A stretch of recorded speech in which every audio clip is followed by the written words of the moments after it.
အားလုံးပဲမင်္ဂလာပါကျွန်တော်ဒီနေ့ unbox လုပ်မဲ့ဖနက်ကတော့ Sacai Fragment Nike LT Waffle တို့ Travel Collaboration လုပ်ထားတဲ့ဖနက်ဖြစ်ပါတယ်ဒီဖနက်ကိုကျွန်တော် unbox လုပ်လို့ရအောင် support လုပ်ပေးတဲ့ brother ဖြစ်ပါတယ်ဒီဖနက်က light smoke gray နဲ့ black blue colorway ဆိုပြီးတော့ colorway နှစ်မျိုးကို2021 August 24 ရက်နေ့ဂျပန်မှာ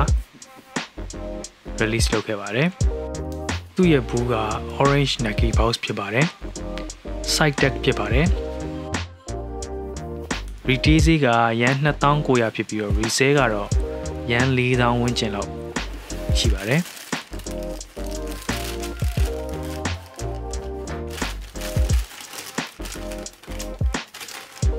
စနီကာတန်းက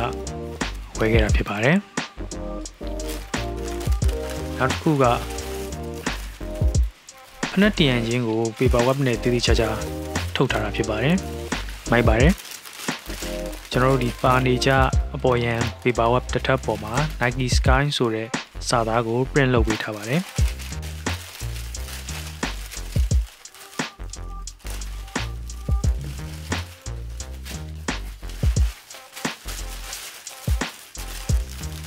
ဖနက်ရဲ့ miso အဖြူရောင်နေရာမှာ the classic fragment sky ဆိုတဲ့စာသားထည့်ထားပါတယ်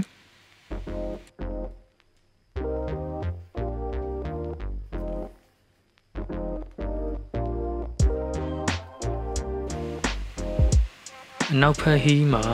Nike Sky ဆိုတဲ့စာသားပါမယ်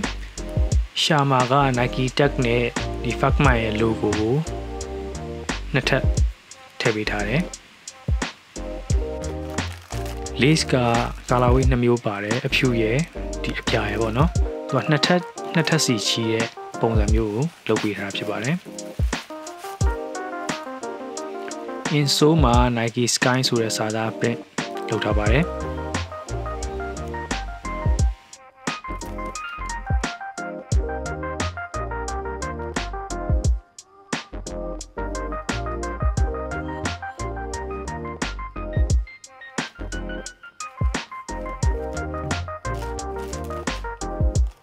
Nike swoosh နှစ်ထပ်က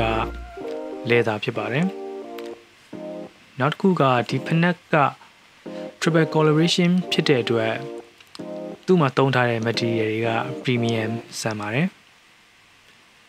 goodပါတယ်